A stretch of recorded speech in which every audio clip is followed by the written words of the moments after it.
It's 5 o'clock in Pirate Country, and it's time to get pumped up with the P-Man. Hit the door and hit the road. 94.3 The Game is going to get you home, and the P-Man's not holding back. Yes! Yes! Pirates win! Pirates win! Bring on the Patrick Johnson Show on 94.3 The Game. Holy mackerel! Oh, my goodness! The flagship station of the ECU Pirates. So around lunch today, I was watching the last couple minutes of the Rugby Sevens, and the U.S. women's team got the bronze in walk-off fashion. That was pretty cool. That was awesome. Cool. First time we've medaled in Really rugby, was. men's or women's. Yeah, pretty awesome. Pretty awesome. Welcome in, everybody. Patrick Johnson, Philip Pilkington with you here this afternoon. It is a full afternoon. Speaking of the Olympics, Brian Mull will be on with us to run through the Olympic golf. And you can bet on it. So we have some interest in that. And we're going to learn more about the upcoming Little League Softball World Series, which will have its 50th edition being played in Greenville. Andrew Schmidt from the Convention Visitors Bureau and Convention. Let me see here. Let me do that. Convention Visitors Bureau will be with us to talk about the Little League Softball World Series. They're actually going to have their opening ceremony on Sunday at the Town Common. Of course, all of this is weather pending. Let's bring in a couple of East Carolina notes for you here. Of course, football started today, and a lot of question centers around the quarterback. So we'll start things with comments from Mike Houston. This is Coach speaking after practice this morning.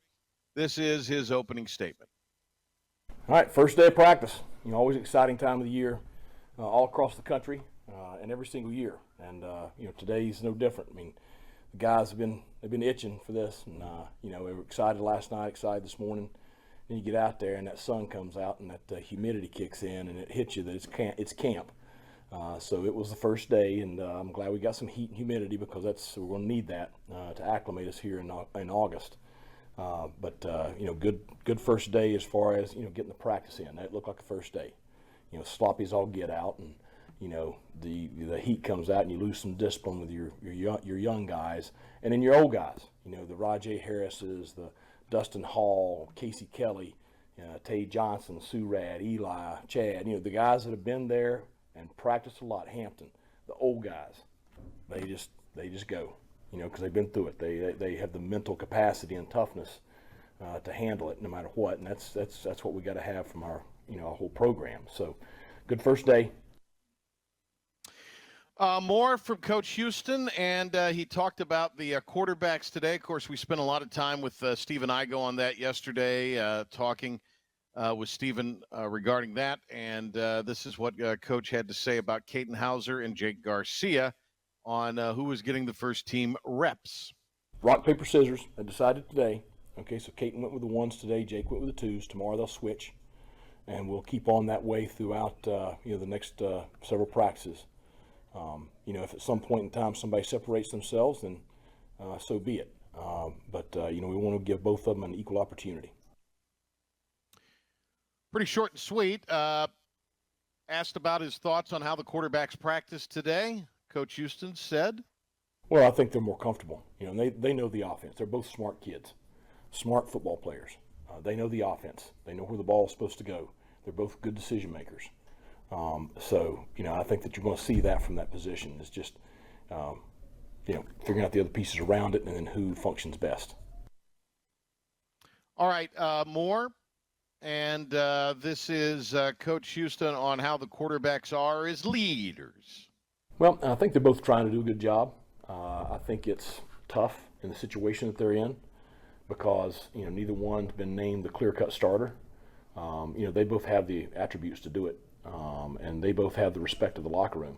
So it's just going to be, who, kind of establishes himself as the guy, okay? And then I think then it's easier for you to be that, the Holt Nailers. I mean, for the last 2 years of Holton's career, there was no doubt who the leader in the locker room was. But that took a while for him to establish. Okay, so that's, same thing here. They've got to establish themselves as the starter and the guy, and then, they'll embrace the leadership piece. Interesting, and we'll see how it goes with this alternating going tomorrow. Again, Hauser with the firsts today. Garcia will practice with the firsts tomorrow. Pilk, who does that benefit, do you think? I mean, is it put a little pressure on Garcia if Hauser had a particularly good day today? Is it tough for Hauser to go out there in the first practice and work with the ones? What do you think? Yeah, I think it's always pressure on the second guy because, like you said, if the first guy has a good day, then you've got to live up to it or exceed it. And then also everything that, maybe he did wrong just solely because it's a new offense for both of them. Just little things. Hey, this is your first read. You heard JDB tell Caton that, and now if you're Jake, you can't go make that same mistake because every physical rep he took is a mental rep that you took, and you better not make the same mental mistakes that he made because they were presented to you. So it's kind of a double with not only how well he performed, but on the things he did wrong, you better not mess them up too. Well, and I think even if, and not saying this was the case, but if he did not perform very well, let's just say theoretically Hauser, then if you're Garcia, you're maybe putting a lot of pressure on yourself to go out there and try to show out, as it were. So I agree with you. I think going second has a different set of circumstances affiliated. The pressure affiliated with that certainly encompasses a different set of circumstances. There's always some butterflies, I'm sure, when you go out there and it's your first reps. But essentially, if you're Hauser in this case today, any butterflies, I'm sure, went away as you start playing ball. Let's continue on here and stay on the topic of the offense. The guys up front, the offensive line in cut 6, Mike Houston, on what he is looking for out of that unit. Execution, playing together. That's the one thing is, this time last year we went out there on day one and you had 5 new guys playing together that had not played together ever before. You go out there today and you got 4 that took a ton of snaps last year together. Okay, and then you got another one that's a veteran guy that transferred in that, did well in the spring. You add in Carson, okay, who's an older guy from Houston. Okay, Tarpey, he's been through a spring. He's an older guy. So, we at least have guys that have played. Okay, and that's a huge, huge deal, is having experience. So I expect them, I'm going to look at the film, I expect them to see pretty good execution, okay, and pretty good playing together. Okay, now going into the weekend, then we'll find out because, I expect our fronts to be better than they were last year. I expect our offensive front to be significantly better than it was last year. Rajay Harris, this is Coach Houston on Rajay. He had a great practice today. One of those young backs, the heat got to him, he's on down on a knee over there. Rajay jumps in with the third group and he's taking snaps there. Now I'm over there ripping the young kid's butt because, my 5th-year senior shouldn't be out there taking every snap because you can't catch your breath. Just because you sat around all last week and didn't listen to us and you weren't prepared for today doesn't mean you get to take the day off. So it's great to have him. His leadership, okay, his positive enthusiasm. I want to see him back to that kid that we saw in 2020, back to that kid that we recruited. He's had the injury stuff and dealt with some stuff, and he is in as good a shape and as healthy right now as he's been since his freshman year. And I can't wait to see him play on the 31st. How about a little criticism, little shade, as the youngsters would say, for some of those backs that maybe sat around last week? Bill, did you sit around last week? I did, but my career's over. They told me when I was 18 I was not good enough to continue playing the child's game. So I sat around and watched the Olympics. But sounds like some of the guys who are still trying to make a living at this thing, or at least a free college at it, yeah, they're not weren't quite ready. They can't be hanging out watching the Olympics. Weren't quite ready. Dontavius Nash, will he play corner or safety, Coach Houston? Well, obviously he has experience at safety and has played well there. He played at corner. He played corner at UNC. You look at his body type and his skill set, he can do both. He was probably better suited to be a corner when he first got here. And, we made him play safety, and he embraced it and became a good tackler and, made some good plays for us last year. We feel like we've got a good pair at corner. We just don't know who's next. And we're figuring out who's next. And D. Nash athletically is certainly skilled enough to be a really solid corner. So we're going to look at him there during preseason camp. And he's going to be prepared to play both during the season. And as Terrence Copper says, special teams, we're the special coach. It's my teacup impression. We did punt and kickoff both today. Worked the returners a good bit today. Worked both kickers, place kickers at the end of practice today. Had a scripted deal for kicks. So it starts today. And I just want to say, Andre Powell, I have known him for 20 some odd years. I mean, we told the story about when I used to go visit with him when I was a young high school coach, and of a lot of the stuff that we did at the Citadel, Lenore Ryan, James Madison, a lot of the stuff that we've done here from a standpoint of our schematics has been stuff that I've had go. I mean, every special teams coordinator I've had went and visited with Andre Powell, before the season, and so just to have his experience and his leadership, not only with the special teams, but I mean, this is a veteran guy. He's been through a lot and seen a lot, and so it's great to have that wisdom in our staff room and that leadership for our special teams units. Why go see the guy when you can bring the guy in, right, Pilk? Exactly. Here are all the factors when evaluating guys this year, Coach Houston. Try to take all factors into consideration. And my big thing with the young kids today, when we were talking in team meeting this morning, is there's going to be times you don't know what to do. Just go hard. That way we can evaluate effort, we can evaluate athleticism.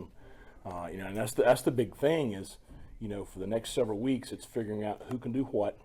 Also, what can we do? For the most part, we know defensively what we can do. Some of those guys play so many snaps, but offensively, you have a new system, a lot of new players, so you got to figure out who can do it, and then what can they do, and what are we best at? Because we got a huge offensive playbook, but you want to focus on the things that you do well, and that's what we want to major on going into the season. Pretty interesting, huh, Pilk? Pretty interesting stuff there. Couple other ECU notes. Ella Tracy, the daughter of Chad Tracy, has committed to play softball at ECU for Shane Winkler. And Shane Winkler's birthday today, so happy birthday to Coach Winkler. How about that, though? Yeah. Ella Tracy. There you go. Had a little bit of a known names kid playing. Last year they played against a known names kid. I saw Derek Brooks in the stands one day when they were playing South Florida. But, yeah, I don't know if we've had that on our team anytime recently. And then yesterday, East Carolina, in their tour of the Bahamas, the BBF Summer of Thunder 2024. Sounds a little sordid, doesn't it? 91-70. Pirates jumped out early. Bahamas All-Stars actually led at one point in the first half, but ECU ended up with the victory. Couple of notes. Sir Malanga doesn't appear to be on the trip. Heard that rumor. Still trying to get that confirmed. And the new kid, Reed Kaysen, not playing yesterday. Not even sure if he is on the trip. If he is, he's just getting there. Some positives from yesterday. Obviously, R.J. Felton was doing R.J. Felton stuff, going for 20 points on 7 of 15, shooting the ball. Jordan Riley came out with 19 yesterday, and the thing they have in common is you have a couple of guys who have done it before in the American. J. Shane Wood, or rather Woodard, just 14 off the bench, and he got 6 rebounds for you. Cam Hayes struggled shooting a little bit. Jan Farrell came through with double digits. The concern, I guess, would be the three-point shooting, which I think everybody kind of agrees the Pirates are going to have to shoot the three ball effectively to have a decent season. And they were 10 out of 39 shooting the three yesterday. The amount of makes is good. You'd like to have double-digit makes, but that percentage has got to come up. See what the Bahamas team did from three yesterday. They were 5 of 28. Was that good three-point defense, or was that just a poor three-point shooting Bahamas team? If it's a Mike Schwartz coach team, I'm going to say it was good three-point shooting defense. We're going to be positive and say that was the Yeah. case, right? We We're are. going to be positive, but you got to agree, 10 out of 39 ain't cutting it. That's 26 point something percent, 27%. Well, I mean, it's something like that. basically Yeah. 25%. You can't Yeah. shoot 25% from three. You got to We shoot at cannot. least 35 or more. You got to. Yeah. You got to. Now, you really didn't have any kind of presence with Malonga not there. Callum Richards started, and he's not Malonga. So, it was probably a lot of small ball kind of positionless basketball, I'd have to imagine.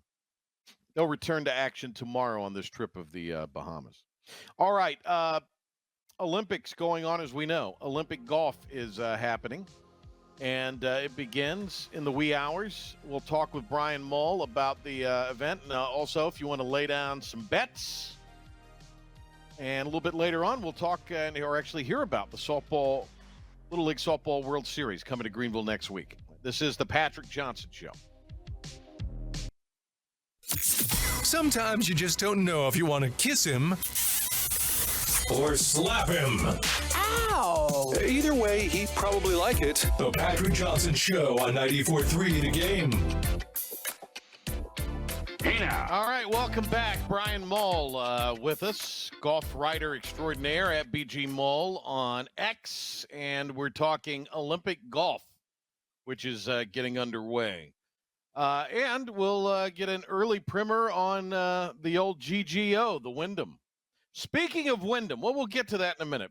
Let's bring Brian Mull in, Pilk. There he is, ladies and gentlemen, our pal Brian Mull, living life, doing his thing. How are you, sir? You doing all right? Life good? I'm doing well. We've had ever since that epic rain event on Friday, we've had a string of just beautiful days here. Lower humidity, mid 80s. It's been quite delightful down here at the coast. Nobody likes a bragger, Mull, just so you know. So, all right. The Olympic golf, first of all, give us the format of said event and how big is the field? Well, we have 60 men and 60 women competing. It is your basic 4-round, 72-hole individual stroke play event on each side. There are 2 separate events, and the top 3 places receive a medal, just like all the other Olympic events. And if there is, if a playoff is necessary for any of the medal positions, they will do that on the golf course. We saw a pretty wild 7-man playoff for the bronze in the men's event in Tokyo in 2021, and Rory McIlroy was one of the losers in that playoff and said he has never tried harder to finish 3rd place.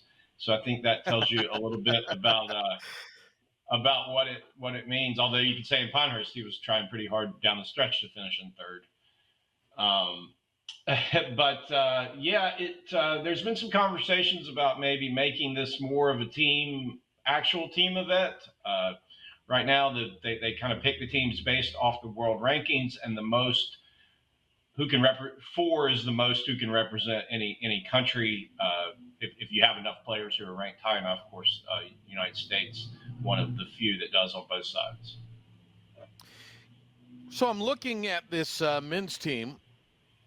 You got Scotty Scheffler, who's won 6 times already and won the Masters. You got Xander Schauffele, who's won 2 majors. And you've got Colin Morikawa, who's outstanding. And I'm checking my notes here. Wyndham Clark. Which one of these things is not like the other? Yeah, it's a shame that the U.S. Open champion, now a 2-time U.S. Open champion in the last 5 years, who also had a runner-up at the PGA and a top 10 at the Masters, where he's in contention. Bryson DeChambeau is not included because they went off of the world ranking, because the deadline was at a point where Wyndham Clark, who certainly has had a nice run himself up until the spring of this year, but he's played horribly the last 4 or 5 months. And I think anybody, in any market would take Bryson DeChambeau over Wyndham Clark on basically any golf course in the world. So it's unfortunate that the U.S. is not sending its four obvious choices. But it's just another wrinkle of the just another example of this conundrum, this mess that we have in professional golf right now with division and not being able to properly rank the players. I think that if I'm ranking the top three players in the world, it's either Scotty or Xander, depending on which are you weighing the majors a little bit more? It's probably Scotty because he's won 6 times. Xander's a close second, and I think Bryson DeChambeau is clearly the third best player in the world at the moment.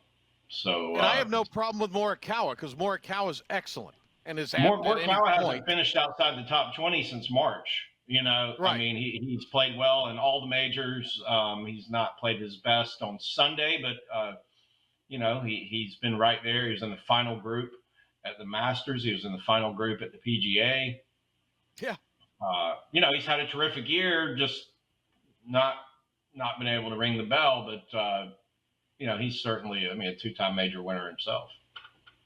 Internationally, who do we have, Brian, that is out there with on some of the representing some of the other countries that are names that we know about on the men's side? Well, certainly Rory, representing Ireland, has said that this is very important to him. John Rahm has a great history at this particular golf course, which hosts the French Open each year on the European Tour, with a couple of top tens, and he's coming off a solid, one of his best weeks is definitely his best major finish at the Open at Troon, and then a win last week, his first victory on Live Golf. So when you look at kind of breaking down his stats, he was struggling with the driver early in the year, and he's driven the ball much better of late. And Rahm is on the short list. You've got four or five favorites there that are kind of a tier above everyone else. Interesting that Sung J M is not representing South Korea. You would think that would be obvious, or the Republic of Korea as it is, but Benny An and Tom Kim are the 2 representatives there.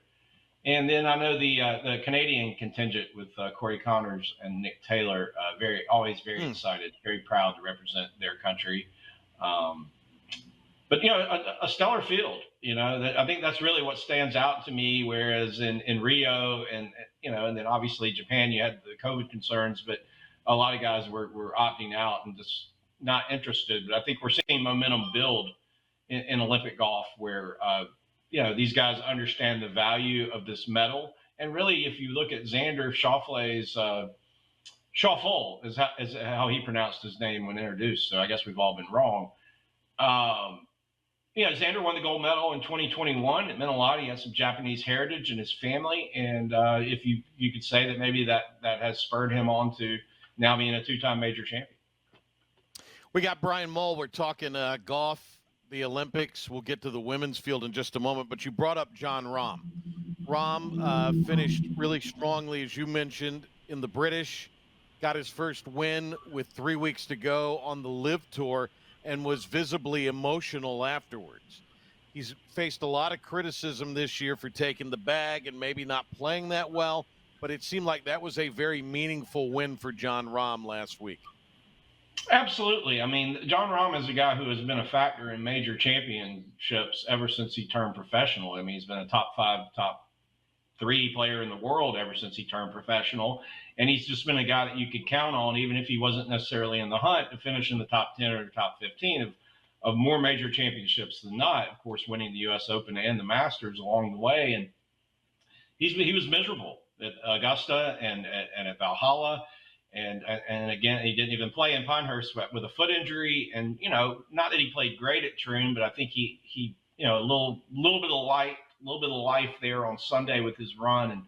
And, he's a guy that likes to win golf tournaments. He cares about his legacy, and he's probably a little embarrassed in the fact that he had gone through 2/3 of the Live season without being able to ring the bell on a 50-man fields, and really where you only have to beat 8 or 10 guys probably each week. So, look, John Rahm, he probably spent a lot of time. I kind of picture these guys that get this big bag, like laying on their bed, like rolling around in $100 bills for a few weeks, and maybe that you lose your focus a little bit. But ultimately, he's a competitor, and he wants to prove that he's on par with the Xanders and Scotties and Rorys of the world.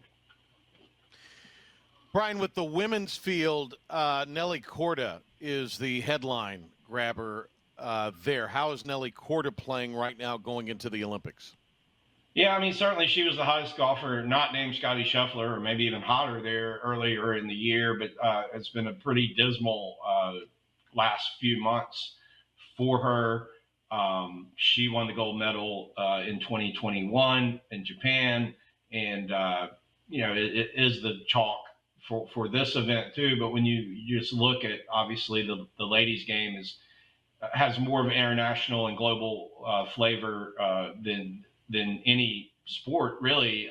Certainly any segment of golf. And when you look at those players that are competing, whether it's a Hannah Green from Australia or Leona Maguire from Ireland, Jen Young Ko, Thitikel from Thailand, Lilia Vu.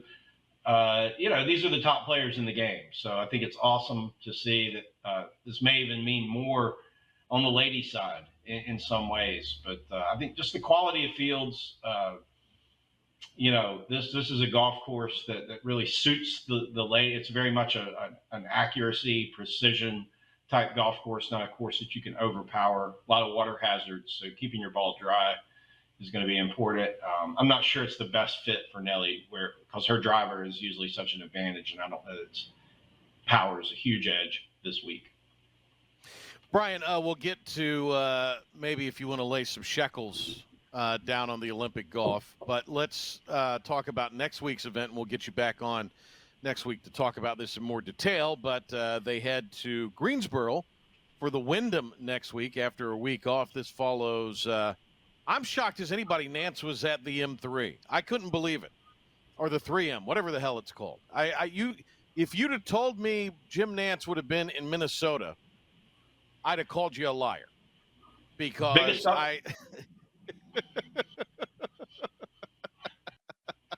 biggest upset of the year. I mean, that tomato can had Catalano written all over it, is what that had. I mean, Nance must just be trying to fill dates at this point and honor the contract. That's the only thing I can think of. I mean, if I had a mansion overlooking the beautiful waters of Carmel Bay in Northern California, and spend some time there in the summer, or go to Minnesota, I'm pretty sure I know which one I would pick, especially if I had Jim's bank account. But I guess he's just doing the right thing for the company, and trying to just give a little bit of credibility to an event that just really didn't have much of a field whatsoever. Had some of the lowest ratings that we've seen for a PGA Tour event in some time. Hideous event. Now, what's at stake in Greensboro next week? And this also usually has an international flavor to its field, particularly with Asian golfers that do really, really well at Sedgefield. Yeah, we've seen whether it's Siwoo Kim winning there, Tom Kim also winning within the last 5 years or so. And it's just a golf course where we've seen the Asian golfers play extremely well, and we've also seen the Southeastern golfers, the guys who played college golf in the ACC or the SEC, grew up on this Bermuda grass. JT Poston, North Carolina native, has won there recently. Of course, Lucas Glover, South Carolinian, Clemson golfer, winning there last year as part of his back-to-back victories. So, it's a very important event. It's the final event of the regular season. Of course, last year they changed the number of qualifiers from 125 to 70, reduced the number of playoff events from 4 to 3.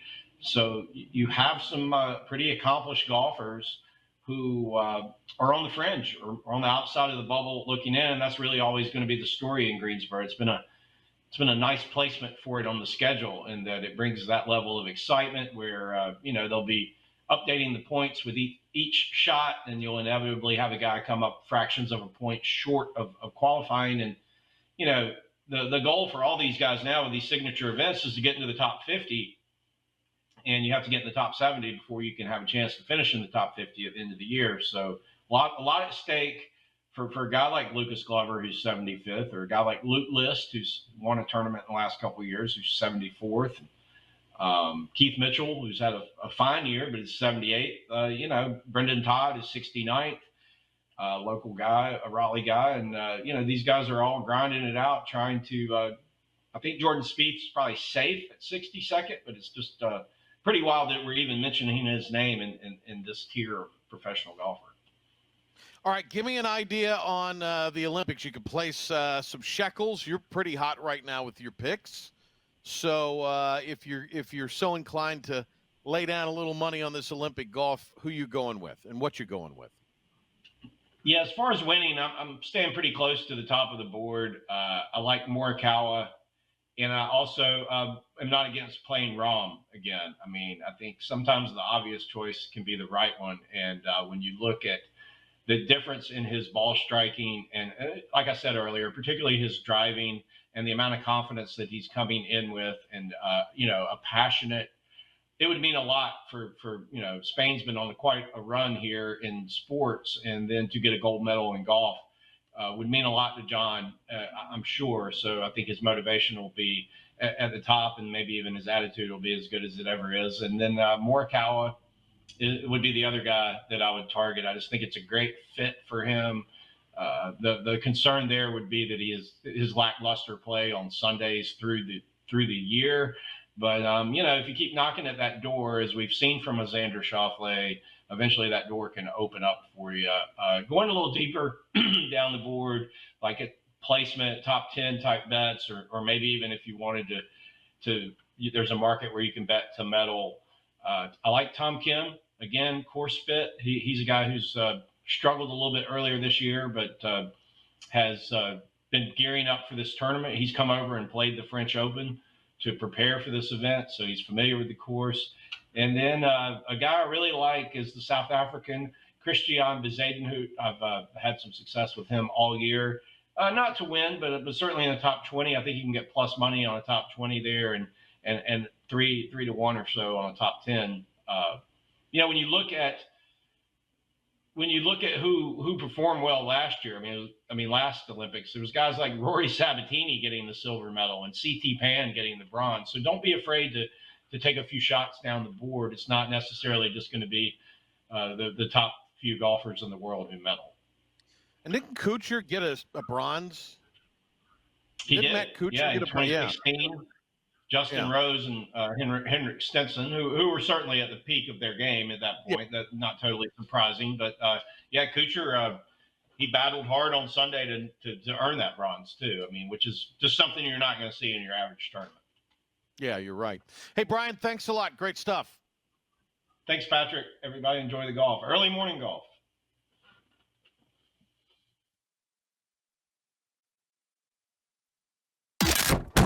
We have you covered with all the ECU news and beyond that you need for the drive home. The Patrick Johnson Show on 94.3 The Game. Back in April, it was announced that City of Greenville and Little League have agreed to continue the Little League Softball World Series in Greenville for the foreseeable future. And that will get underway with the 50th edition coming up this weekend. In fact, we're going to have Jenny Dalton-Hill, our old friend, one of the great softball players of all time, works for ESPN. She'll be here working again. She'll be on the show next week. But right now, an interview that we had, Town Common will host the opening ceremonies on Sunday. And on Talk of the Town, Andrew Schmidt, Convention Visitors Bureau, joining Henry Hinton. And he talked about the event and everything that goes into getting everything together in the week lead up for the opening ceremony and the games next week in the Softball Little League World Series. Yeah, so at the CVB, we have a lot of responsibilities, especially pre-tournament. So the series actually starts this Sunday. Athletes get here Wednesday. And so Thursday we'll host a players party, which is So this is all coming up next week. Yeah, this starts Sunday. Even though the games don't start until the following Sunday. But no, the games start this Sunday. Oh, this Sunday. Yes, sir. Oh, wow, I had that wrong. I apologize. That's okay. So the teams will come in Wednesday, Thursday. We put You're on a talking about tomorrow then. We're talking. Yes, sir. It's I'm here. sorry. I had that all messed up. I'm That's sorry. Hey, everything runs together. It's tough to keep it straight, but so they'll come in Wednesday, Thursday. We'll put a players party on for them Thursday night. So all the athletes, their coaches, their interpreters, we'll do an event for them from 6 to 9 on Thursday night, which we organize. Friday is that at the Town Common? No, Thursday is actually out at Sawyer's Fun Park. So they awesome. close down for us, and so we have the kind of the run of the park, and they'll love that. TJ's really great to us, and yeah, the kids have a great time. It's funny, they can do everything but bounce on the trampolines. The coaches don't want them to bounce on the trampolines. I'll bet for injury, but no twisted ankles. No twisted ankles. Friday is a fun evening, really, for me. I love it. We actually take the umpires out and do a thank you event for the umpires on Friday night, and those umpires are great. They come from all over the country. They do, and a couple international umpires as well. So, and then Saturday, we have the opening ceremonies and celebration at Town Common, and that's something, Henry, that we really, really want our community to be involved in, to come out. It's a free event from 6 to 8 at Town Common. And we have a 30-minute ceremony, introduce the teams, have some dignitaries talk, throw out a first pitch. But then it's just all fun.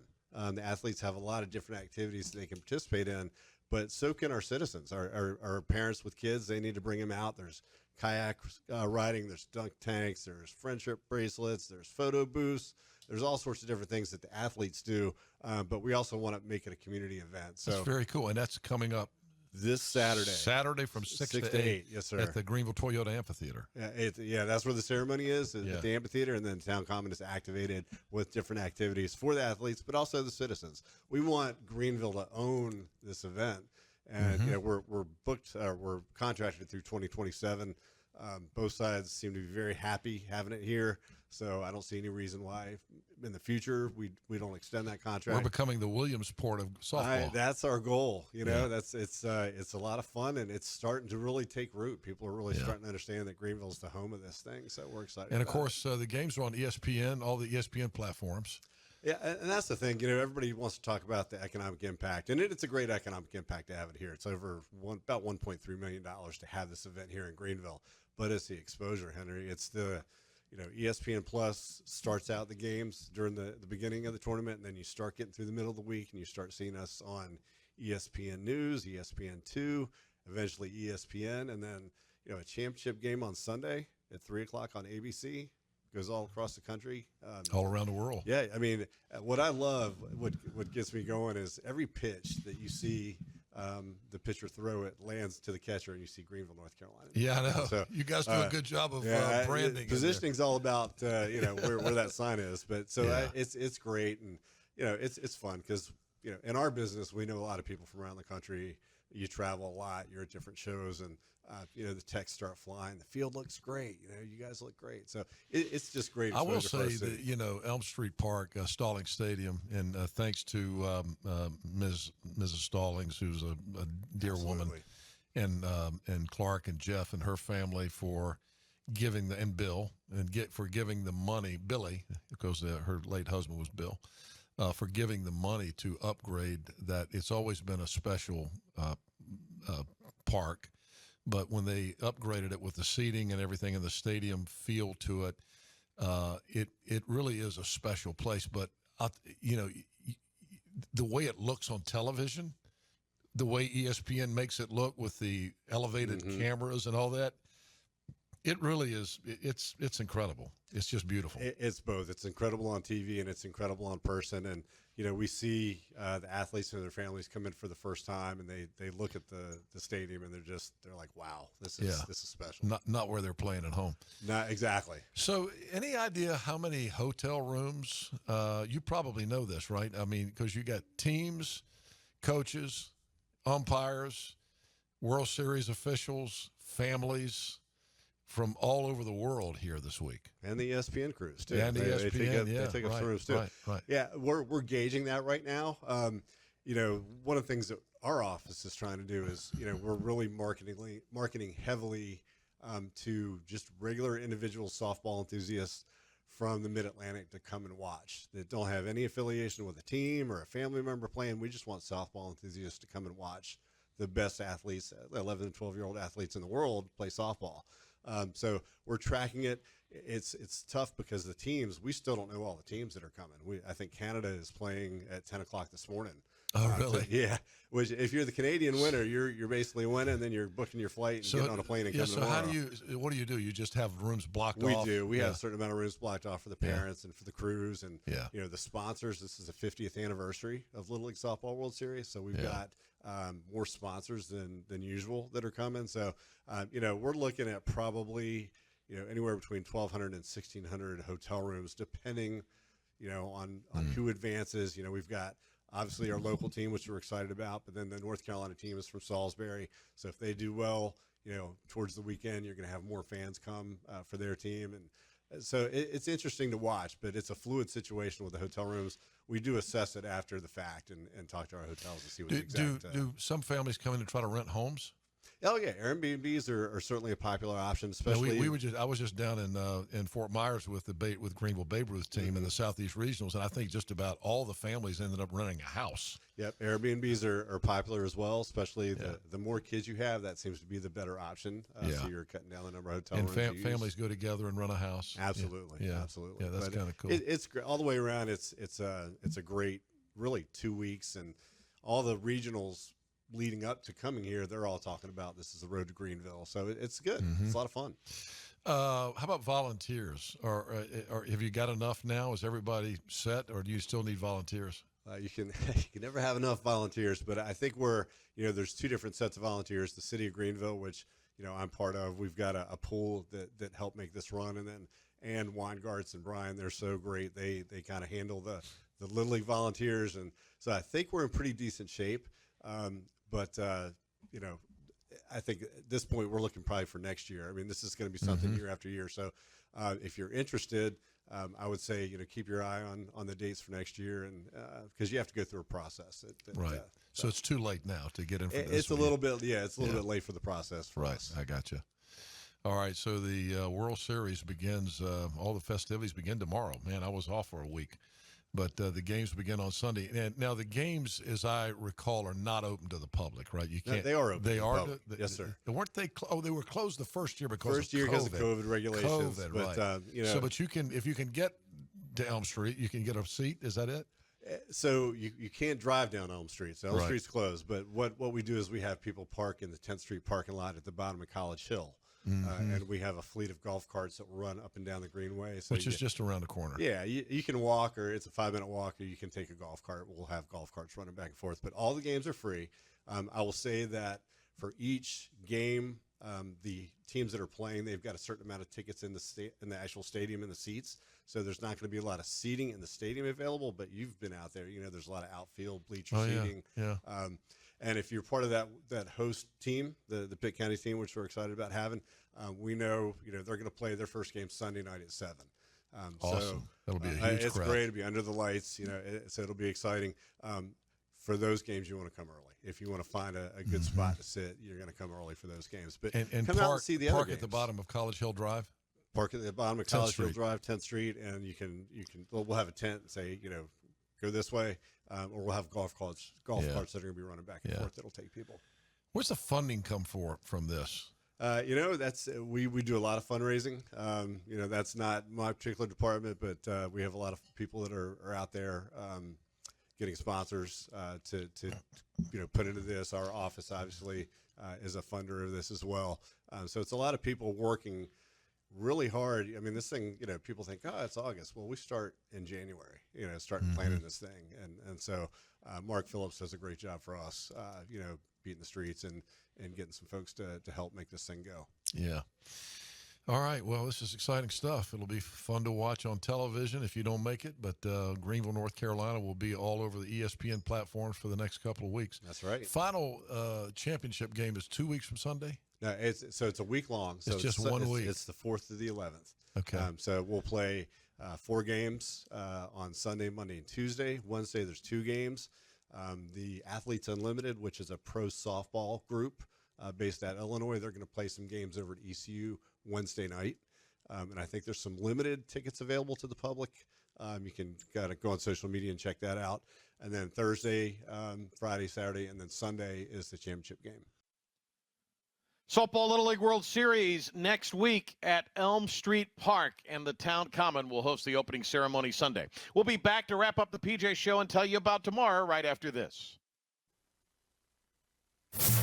And now, the stunning conclusion of the show. It's the P-Man here on 94.3 The Game. Today, thanks to Philip the Ref Pilkington, his hustle and going out and covering the Pirate practice and post-practice and producing the show today. A man of many traits.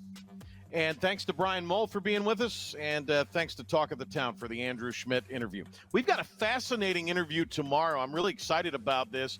Chris Lee will be joined by one of his colleagues, and the two gentlemen have put together a documentary that'll air next week on PBS North Carolina about Mid-South and Mid-Atlantic Championship Wrestling from the Dorton Arena. Long lineage. I'm looking forward to that interview. We'll have it for you tomorrow. Plus, baseball in North Carolina. MLB baseball in North Carolina. We'll discuss it tomorrow. Patrick Johnson Show. See you in the morning. Talk of the Town. Back here, PJ Show on Thursday.